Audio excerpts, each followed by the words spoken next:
Assalamualaikum warahmatullahi wabarakatuh.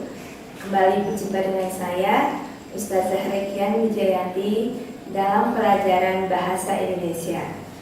Kali ini kita akan membahas tentang unsur dalam karya sastra. Lebih tepatnya yaitu unsur intrinsik. Nah, materi unsur intrinsik ini bisa dipakai untuk memahami sebuah cerita atau karya sastra, baik itu cerpen, novel, drama, atau cerita rakyat masa lalu seperti hikayat dan fabel. Nah, yang pertama, kita perlu memahami apakah unsur intrinsik itu.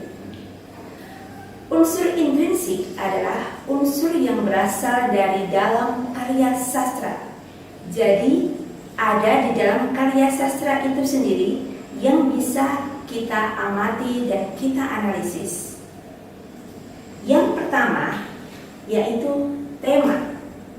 Tema adalah inti dari cerita yang ingin disampaikan pengarang. Biasanya, tema disampaikan dengan kata yang singkat, padat, dan mewakili seluruh isi cerita. Yang kedua adalah tokoh dan karakternya. Tokoh di sini bisa dibagi beberapa macam, yaitu tokoh utama, tokoh pembantu, tokoh protagonis, tokoh antagonis, dan tokoh tritagonis. Tokoh utama adalah tokoh yang memerankan tema utama atau yang banyak diceritakan. Tokoh pembantu adalah tokoh yang membantu peran tokoh utama dalam memerankan temanya. Tokoh protagonis adalah tokoh yang mengangkat tema.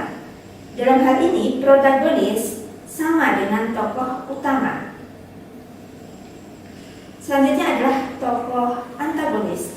Tokoh antagonis adalah tokoh yang merupakan lawan atau kontra dari tokoh protagonis.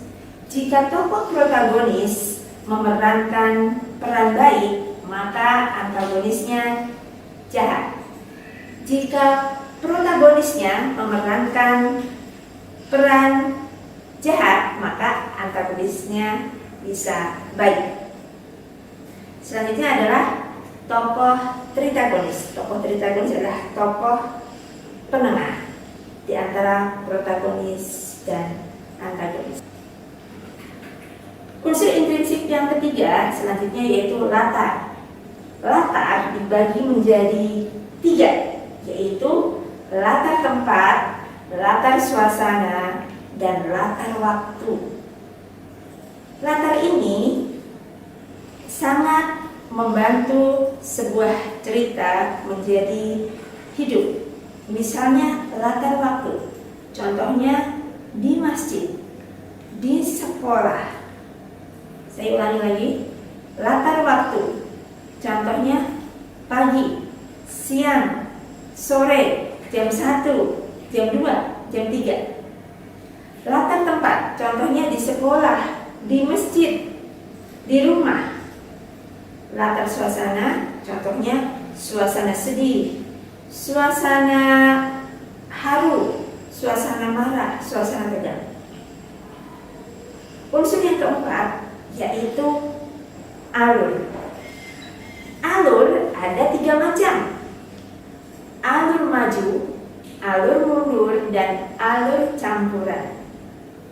Alur maju jika jalan ceritanya beruntun dari tahap perkenalan sampai tahap penyelesaian sesuai dengan urutan kronologis, urutan waktu. Alur maju biasa dipakai dalam cerita-cerita baik cerpen pertama. Selain alur maju, ada juga alur mundur. Alur mundur penyajiannya flashback, yaitu menceritakan masa lalu, jadi mundur ke belakang. Sementara alur campuran adalah perpaduan dari alur maju dan alur mundur. Jadi ada yang ke depan, kemudian ada yang flashback ke belakang. Unsur intrinsik yang keempat adalah amanat. Amanat itu adalah pesan moral di dalam cerita. Pesan moral di dalam cerita. Amanat ini kata lainnya adalah hikmah. Dalam sebuah cerita pastinya mengandung hikmah atau sesuatu yang bisa diambil dari cerita tersebut. Contoh keteladanan atau nilai-nilai kebaikan yang bisa diambil dari pesan cerita, baik itu tersirat maupun tersurat. Unsur intrinsik selanjutnya adalah sudut pandang. Sudut pandang ini adalah gaya bahasa yang dipakai oleh pencerita dalam menyampaikan ceritanya. Ada 3 macam sudut pandang atau kata ganti orang. Yang pertama, sudut pandang orang pertama, yaitu kata ganti yang dipakai adalah aku atau saya. Di sini pencerita seolah terlibat dalam ceritanya sendiri. Yang kedua adalah sudut pandang orang kedua, yaitu kamu atau Anda. Dan yang ketiga, sudut pandang orang ketiga yang dipakai adalah kata ganti mereka, dia, atau nama-nama tokoh. Nah, itulah beberapa unsur intrinsik yang ada di dalam cerita.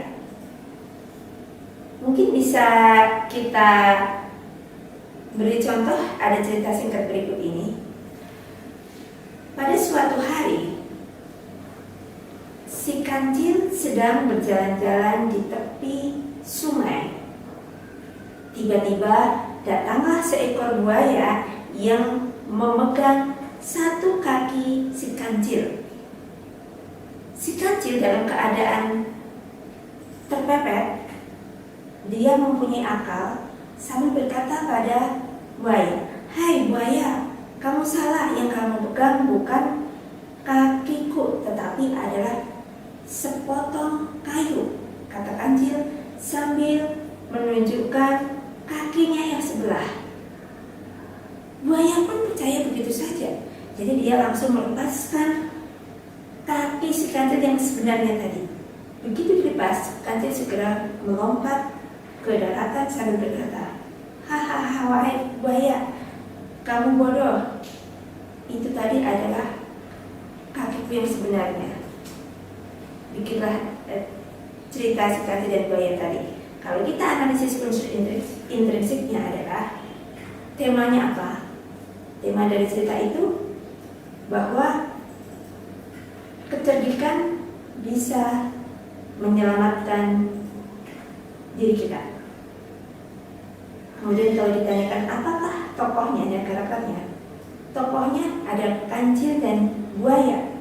Karakternya kancil cerdik, buaya bodoh atau dungu. Kalau ditanya di manakah latarnya, latarnya di sungai karena kejadiannya di sungai. Kalau ditanya alurnya apa, maka alurnya itu adalah alur maju karena dimulai dari perkenalan, kemudian peristiwa dan penyelesaian masalah.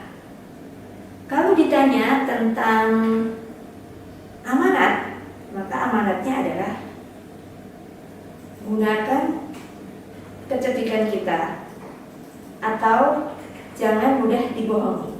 Itulah amanat yang bisa kita ambil dari cerita tersebut. Kemudian jika ditanya apakah sudut pandangnya, maka sudut pandang yang dipakai adalah sudut pandang orang ketiga. Di situ ada nama-nama tokoh, ada kata dia juga. Seperti itu.